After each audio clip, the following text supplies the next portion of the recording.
Back here, word of your momentous encounter with Lord Remove precedes you.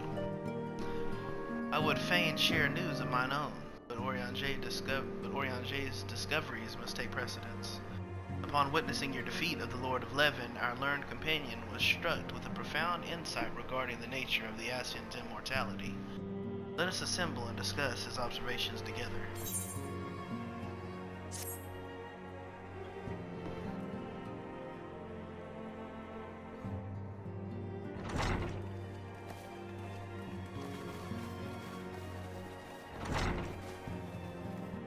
If everyone is ready, let us begin. Oriange, the floor is yours.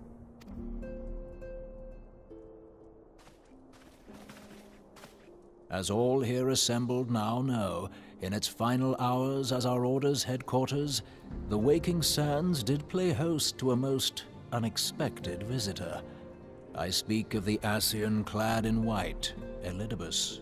Unwelcome though his presence was, his words that day did serve to confirm a truth long suspected, that the Ascians are eternal beings, to whom physical destruction is as a temporary inconvenience. In the intervening time, Oriange and I have striven to discover a means by which the Ascians might more permanently be slain. And 'tis my belief that we have found the thread that will allow us to unravel the twisted skein of their existence.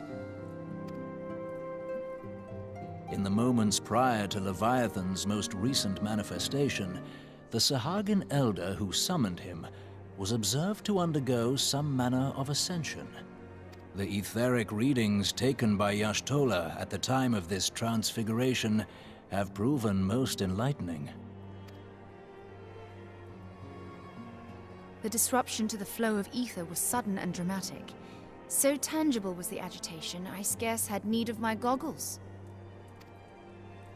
The significance of Y'shtola's readings might better be understood in the context of mine own, taken at the instant of the Lord of Levin's demise. Unlike the Primal, the Sahagin was not subject to etheric dissipation. Before discussing our new discoveries, it may benefit us all to recall what we know of etheric behavior.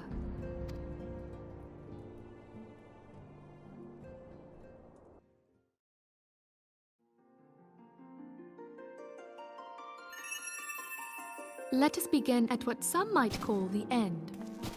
When we who dwell in the material realm die, our spirits dissolve into the flow of ether and are returned to the ethereal realm. In turn, the restless energy which suffuses that plane streams back into our world, giving rise to new life. 'Tis as the heavens did decree, the way of all mortal souls. Twixt this world and the next do the ethereal currents swirl, bearing the very essence of life. Thus doth the cycle of birth, death, and rebirth continue unabated. Primals behave somewhat differently. In order to manifest and then maintain a physical presence in this realm, they must consume vast quantities of ether, most often in the form of crystals. Though they may seem to live, their flesh is but ether given shape.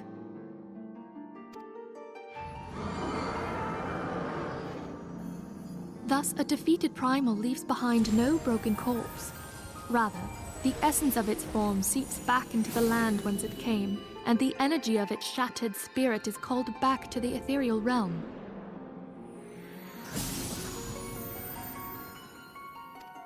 And there it waiteth, till next the prayers of the faithful do draw it forth from the sea of ether, to take their offering of crystals and make for itself a new body.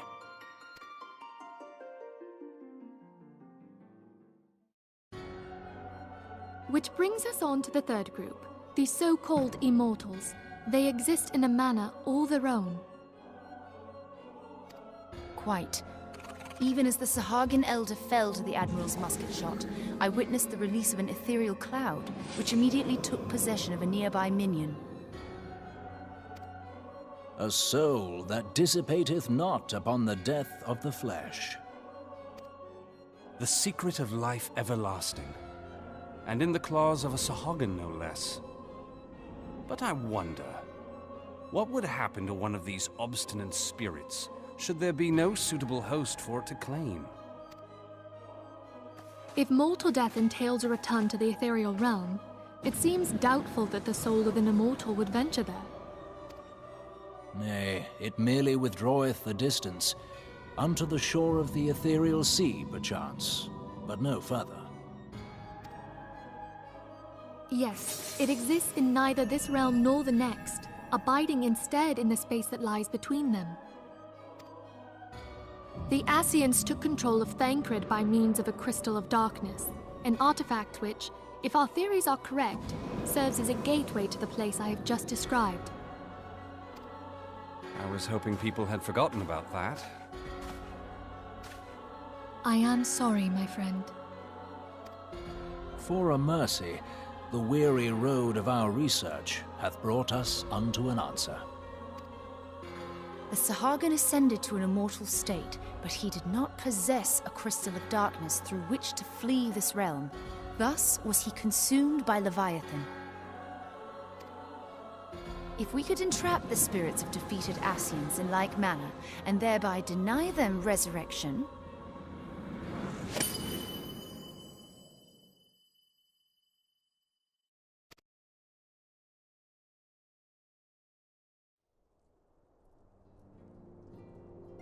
Therein lieth the path to victory. Thou art most perceptive, my lady. Only when we have trapped the bodiless soul within an ethereal prison can we hope to defeat its unnatural constancy. Thus might even an eternal paragon be consigned to oblivion. These feats are, of course, far easier said than done. At present, we lack a viable means to entrap and extinguish an Ascian soul. Yet, I believe it to be possible. The pieces of the puzzle lie before us. We have but to put them together.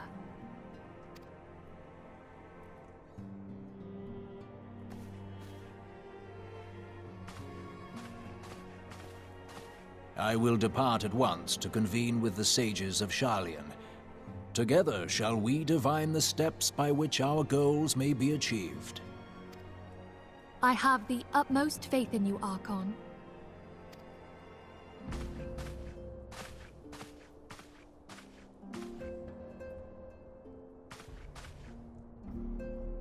Beg pardon, antecedent, but I would raise one final matter. Even now, a Sharlayan survey party seeketh to ascertain the fate of the students of Baldessian. Their findings shall soon be known to us. Though you harbor feelings of dread, I bid you surrender not to sorrow, but abide instead in hopeful prayer. I shall, Archon. Thank you.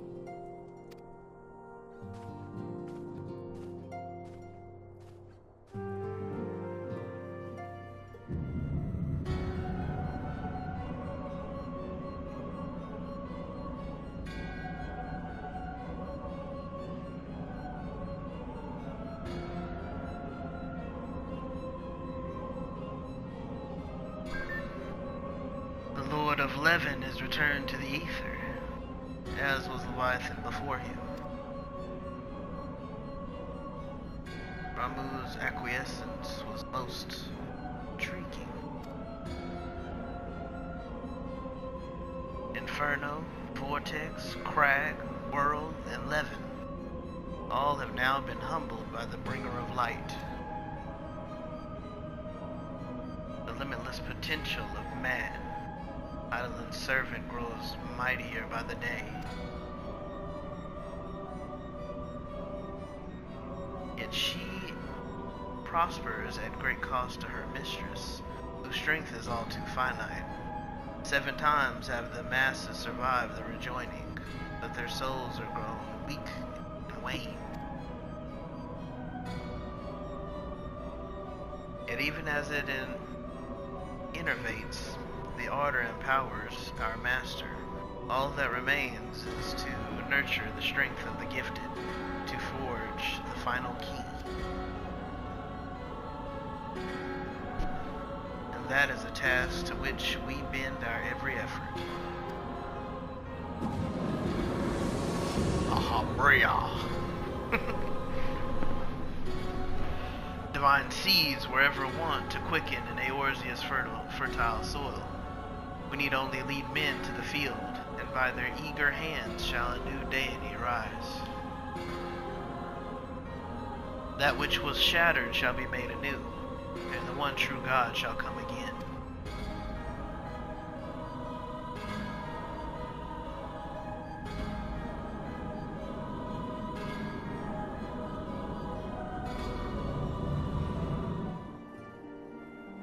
Now that matters of Ramu has, for the present, been put to rest, there is something I would show you here.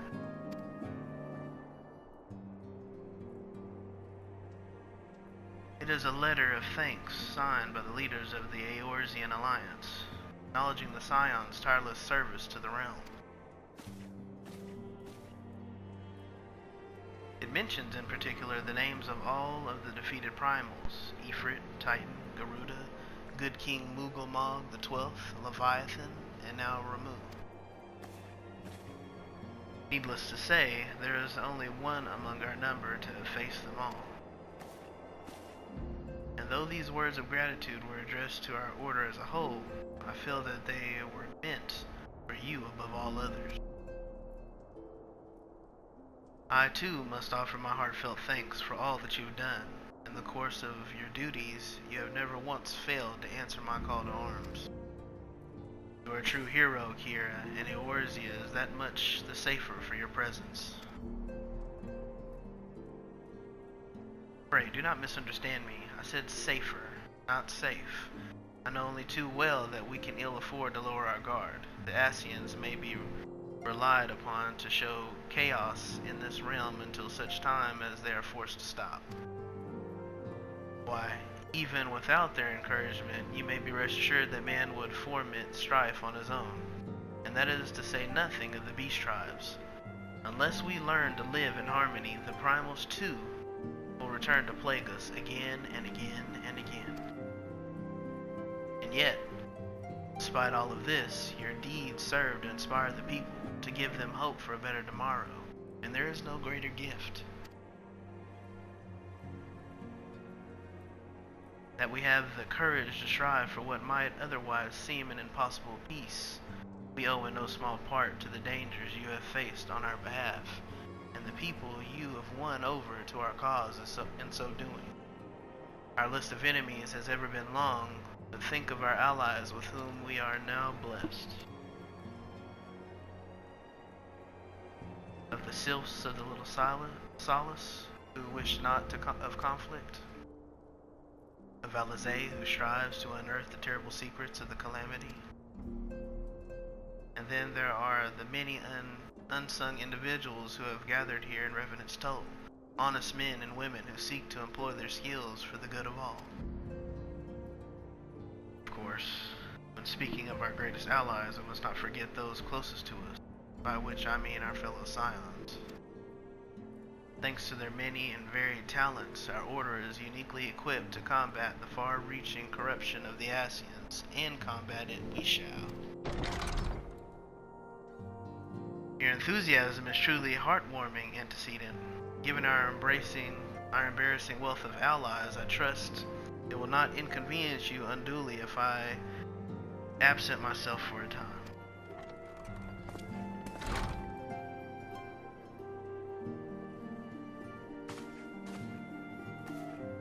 Alpha, no. I take it the troubles of Ul'dah no longer require your attention. There are yet some rumblings of discontent, but the air of simmering violence is largely dissipated. 'Tis to report such that I stand before you now. That, and to speak with you concerning the new organization we discussed. I have a message for you from Ella, call the refugee girl. You recall the refugee girl, the one whose parents were missing? They were found unharmed. She wished me to pass on her thanks to you. Oh, ain't that good? Why, Alpha, no. Am I to understand that you made the effort to remember the poor girl's name? I look forward to reading all about her in your report. I do hope you left nothing out. Got a crush and stuff, cuh? Kira, you have been away from Revenant's Toll for some time now, I believe. Might I suggest you put the affairs of the realm to one side for the moment and take this opportunity to reacquaint yourself with the town? Which reminds me, Slapborn but recently inquired as to your whereabouts. I believe he has some small matter he wishes to discuss with you. Why not oblige him with a visit? Bo show. He's about to send me to do a bunch of other crap I don't want to do. I just know it. What do you want, Slapborn? Oh, I see my fine adventurer friend has returned. The dust of the road yet clinging to her boots. Do the Scions have no work for you this day, then? Huh? Antecedent sent you my way, did she? Well, it is not urgent, but I could certainly do with your help. You see, Revenant's Toll has become something of a favorite destination for adventurers. Part of that is due to the town's growing fame, but a goodly number of green heroes to be have come here to follow in your footsteps. And when I say green, I mean fresh out of the ground. Don't know one end of the sword from the other. Green. I've done what I can, but what they really need is a good talking to from someone they respect. An adventurer who has done it all. Aye, Kira, that would be you. And, naturally, the one lass who would most benefit from your wisdom is nowhere to be seen. She was off to slay Hippolytus, and was due back some time ago. Likely got herself in over her head as usual. Now that I think on it, this may be the perfect opportunity for you to treat her to a demonstration of your skills. I'd consider it a personal favor if you would head out to the sinking shards and show the amateur how it's done. You alright, girl? Huh? Something behind me. Oh!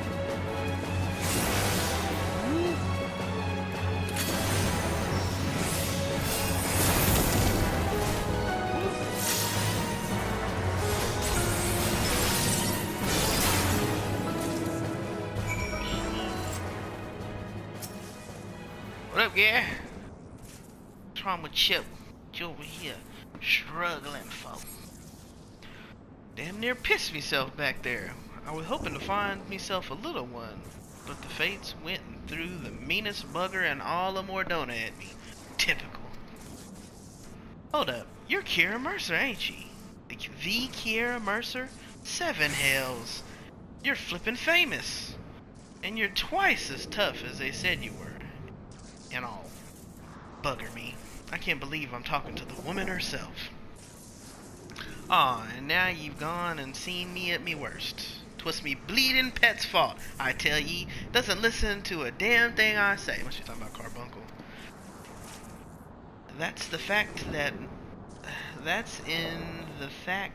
That in the facts that none of me so-called mates offered to help me. When I told them I was off to gut some Hippolytus. Most of them gave me confused or a like I was talking out me arse. You don't agree though, right?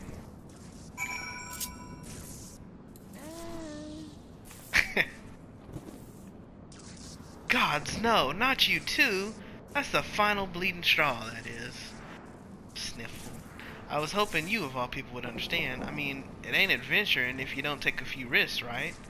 Alright, maybe I am a bit out of me depths here. I'll be more careful, I promise.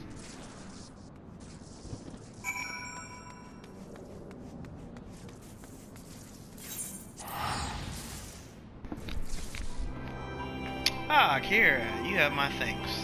That last I sent you out to instruct trudged back into town looking properly chastised. I thought a lesson from you might pierce that obstinate skull of hers. Nothing I said seemed to work. Truth be told, she seemed more inclined to listen to the rustling of my beard than anything which came out of my mouth. But now that you have demonstrated the skills she yet lacks, it will not be long before her addle-padded peers hear the tale. They will soon realize that one does not become a hero in a day. It requires dedication and perseverance and learning from each task you undertake. There are no shortcuts, Kira? Gods, would you look at all these people? Seems they're carting in adventurers by the wagon load, and more than a few are eager to rap on the Scion's door. I wonder if this constant flow of aspiring heroes is what has Tataru looking so perturbed. Might be she could use a friendly ear, What up? Hello, Kira. What might I... Oh? Slaffhorn thought I could use a friend, did he? What a sweet man. Though I did not think my fretting so obvious. Well, I suppose there's no sense in hiding it now. 'Tis time to reveal my little secret.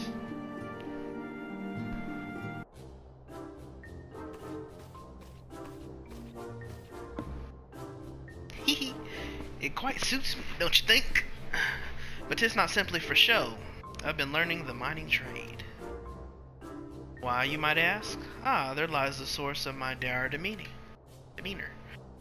Ever since we relocated to the Rising Stones, the Scions of the Seventh Dawn have stepped out from behind the curtain, so to speak.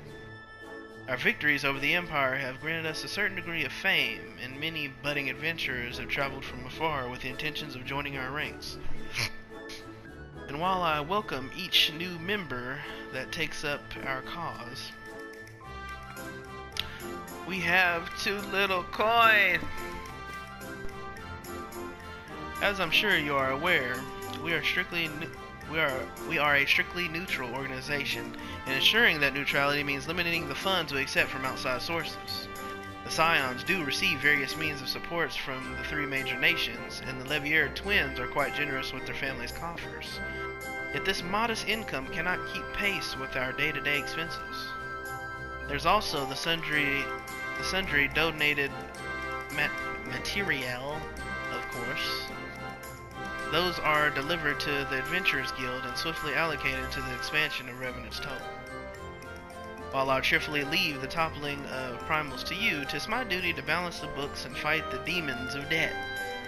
On my honor as a receptionist, I will raise the necessary coin with my own 2 hands. I have been paid for this sturdy mining attire out of my own purse, which makes it doubly aggravating that my custom-made sledgehammer has yet to arrive. I scrimpled and saved especially for that tool. Kira, if you would help me to see the Scions survive this fiscal disaster, then I would ask you to travel to the Blacksmiths Guild in Limsa Lamensa and demand they hand over my commission at once. Oh, and regarding your travel expenses, I'll have to check our available funds. Once you have my sledgehammer, pray leave it with Fiamen. I shall be out digging up riches the best I can with the equipment I have. Crystal clusters, here I come. What can I do for you, lass? If you're looking to sign up, Randwolf over there will run ye through the initiation. Eh? You hear about a commission? Something weren't delivered? Now that is passing strange. Unless 'twere an ale-induced dream, I'm fairly certain Mistress Tataru's tools were shipped off days ago. I'm not like to forget the forging of a sledge what needed flowers engraved on the helm. Could be the porter met with misfortune on the road. If the blokes we employ are in town, then you'd find them south of the Octant on one of them empty landings. Seeing as we heard not one way or the other, though, I'd be of a mind to cast some doubt on their whole operation. What an upsetting business. I might need a pint or two to put it all behind me. Bugger off, I've work to do. You gonna give us what is a hoss? Eh? A delivery from the Smitties to Mordona? How the bloody hell should I know? I just haul the crates. Hang on a moment. You said Mordona, right? Me mates was meant to see a shipment up to Revenant Stoll a while back, but took ill just before he was due to leave. Not to worry, I said. I'll take it there, me very own. Bugger. Well, we got bleeding busy, didn't we? And I figured someone to come looking if their precious package didn't arrive. Any road. And here ye are. The crate ye want is back there someplace, marked and all. You can grab it your own self.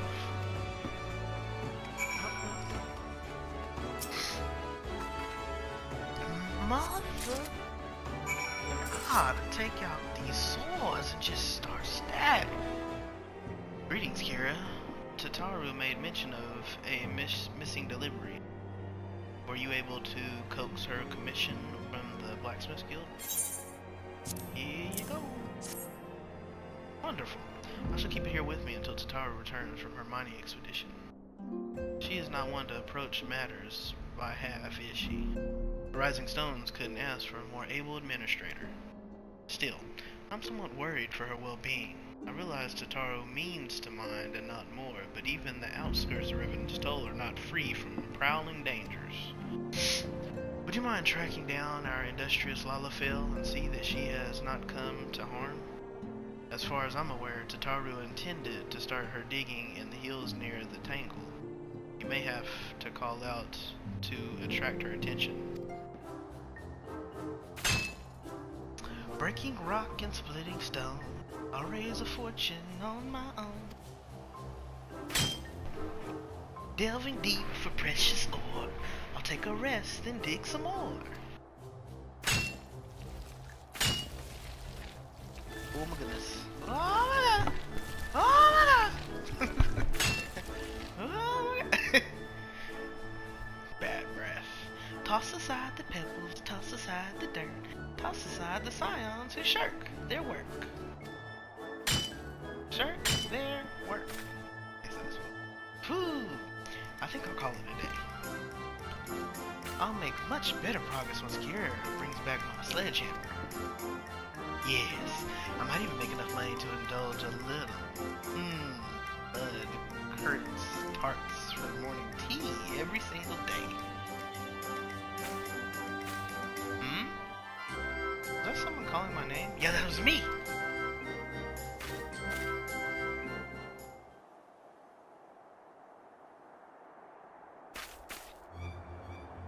Uh-oh. Got a big mouth. That's chopped teeth. Ah!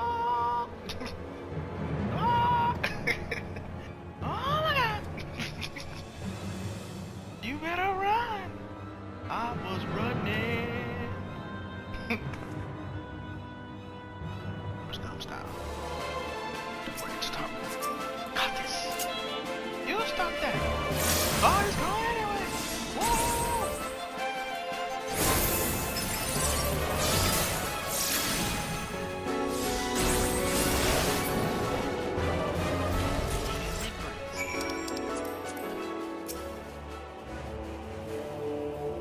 Great 12 bluff. I thought I'd eaten my last currant tart for a moment there. Thank you ever so much. I believe 'tis past time I return to the Rising Stones. Kira, I must thank you again. I received my commission from Fiamen. The floor engraving is absolutely perfect. After nearly becoming dinner for a marvel, though, I'm not so eager to head back out into the field. In any case, no more solo mining trips for me. I shall be sure to drag along one or two handy adventurer types to serve as bodyguards. I suppose I'll have to pay them, though. Well, no matter. That simply means I'll need to dig twice as hard. You've been an immeasurable help as always, Kira, but could you perhaps spare a little more of your time? To put matters simply, the Doman children have been chattering about you endlessly. It would mean the world to them to see their hero again.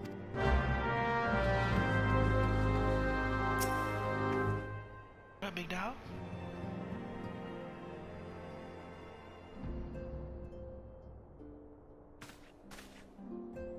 Look, it's Miss Kiera. She's back from her adventures. We heard you were off fighting primals, and that they were some of the strongest enemies you could ever face. I wish I could have seen you in battle. Anyway, we all want to be heroes too, so we finally formed our very own Doman Adventurers Guild to protect all the Domans. Oh, and do you think you could train us today, Miss Kira? Maybe you could show us how you fought the primals. What's all this commotion then?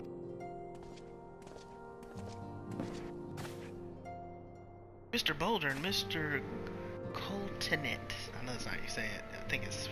Anyway, did you know that Miss Kira is back? So it would seem. Welcome home, Kira.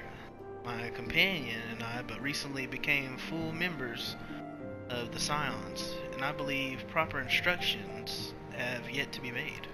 Did I say instructions? Anyways, I'm known as Hoary Boulder, but this bookish fellow is Coltonet. Though we remain largely unproven as adventurers, we have taken it upon ourselves to instruct the Doman younglings in the art of combat. I think that was introductions earlier, but I told you, Mr. Boulder, we are not younglings anymore. We are adventurers. And we were just asking Miss Kira if she could give us some special training. I think we're ready to hunt monsters alongside her, don't you? Well, you've certainly been diligent with your drills, but I'm afraid the fiends of Mordona are still ever so slightly too dangerous for you. I have a counter-proposal. What if I were to cross swords with Kira? A demonstration of skill at arms, if you will. Lori, if I didn't know better, and I do, I'd say you were merely seeking to test yourself against a legend. Ah ha ha ha ha. Well, mayhaps I am. But what matters, the motive when the children stand to learn so much from the lesson. What say you, Kira? Would you consent to spar with me? I will beat you down with this sword. Easy. Easy breezy.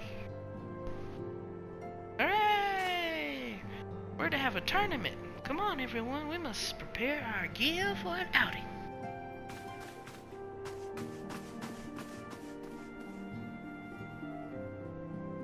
You know I'm about to beat your ass, right? No, I'm just joking. Do try not to disappoint them. Have faith, Coltonet. I shall summon every last ounce of my strength to make of this a worthy contest. The fields to the east of town should prove suitable for our purpose. I very much look forward to our bout. Very well, let us not keep the younglings waiting any longer. Tori, are you certain you wish to fight her alone? That is Kira you face. What better way to test my mettle? Pray allow me to attempt the first round unaided. After all, 'twas this hero's legend that led me to join the Scions to begin with. Without Kira to inspire my efforts, I would not have been half the warrior I am today. Your point is well made, but remember, this is for the children's sake as well as your own. Should it appear the contest will end too swiftly, I shall add my spells to your blade work.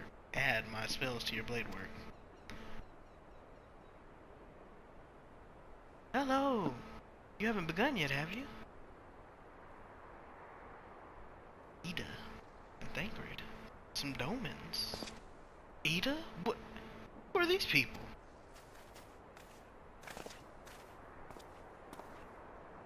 When I heard about your sparring match, I told everyone I could find. Thought you could use a crowd to cheer you on.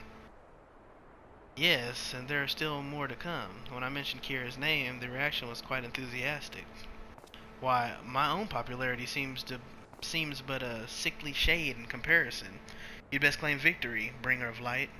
Your burgeoning reputation is at stake.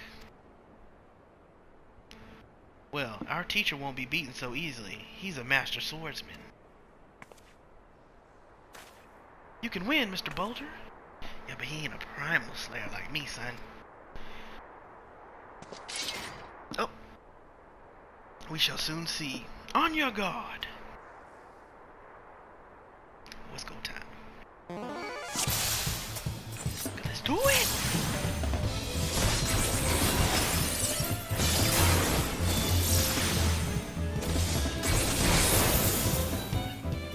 Too easy. Such power. The tails barely do you justice. Just begun. Mr. Boulder won't lose, will he? It's not over yet. It can't be. The children have the right of it. It's time I join the fray. On your feet. Bro, you can get it too.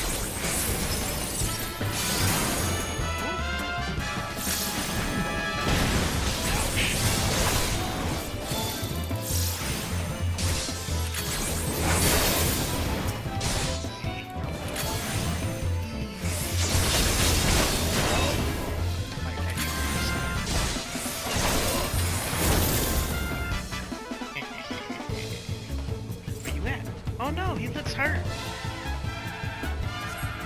Obscure is so strong, but you can't give up, Mr. Boulder. You can't disappoint the other. Oh goodness.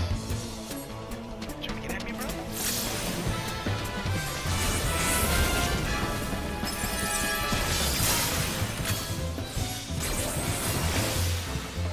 Spear.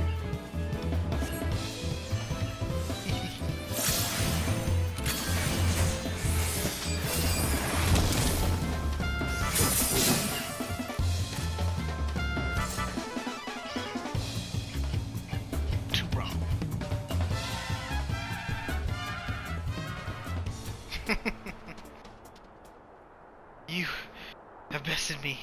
I yield.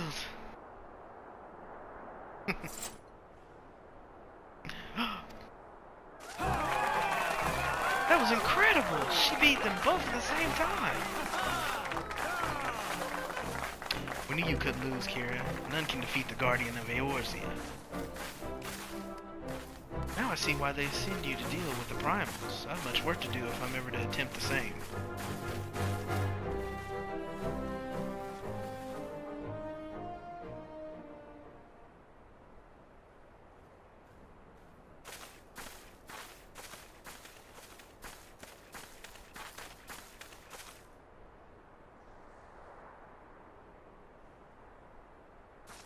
Impressive as always, Kira. It's ever a pleasure to witness the spectacle of your martial prowess. And judging by the smiles on these many faces, they too appreciate the hard-won strength that keeps the perils of the realm at bay. Guardian of Eorzea. Yes, that is the most fitting title. Do you recall when first we met? 'Twas the memorial service for the Battle of Cartano. At the time, I was yet attempting to understand the land of Eorzea. I sought to grasp the reason why Grandfather willingly sacrificed himself to protect it. I shall speak plainly. My initial impressions were less than favorable. Dire problems abound, and yet the effort I saw expended expended towards their solution was haphazard and half-hearted. I thought Eorzeans a foolish and childish people. Considering the shambles their home was in, I would not have been surprised if some had chosen to swear allegiance to Gaius and the order he proposed to enforce. The legatus' single-minded military invasion precluded any such switching of loyalties, of course. Were it not for a desire to continue grandfather's legacy, I would have abandoned the realm to its fate long ago. The threats were too many, and the nations too self-involved and unstable.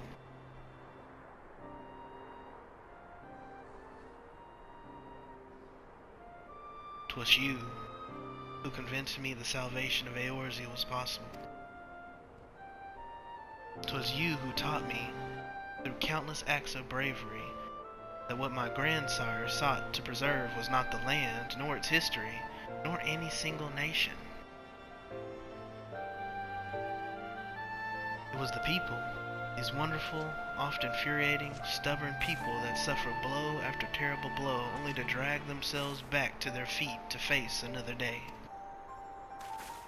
Though he never put such feelings into words, I believe grandfather's admiration for this inextinguishable courage grew into a fervent wish, a wish to aid Eorzea and its inhabitants in charting a course for the future.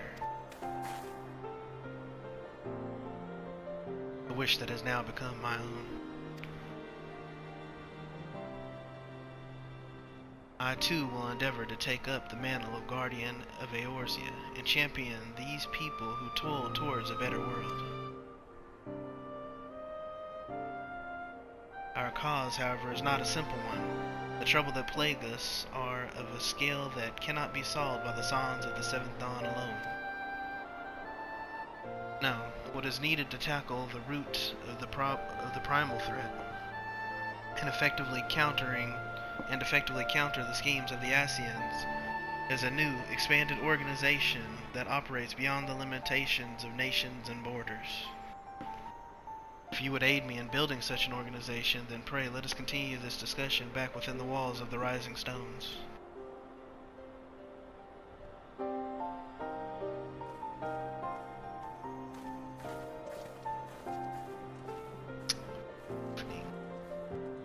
Thank you for coming, Kira. The world shifts and alters, and we, my friend, must ever be one step ahead of the chaos. What I propose is the formation of a new organization, a group that shall pave the way for a truly united Eorzea.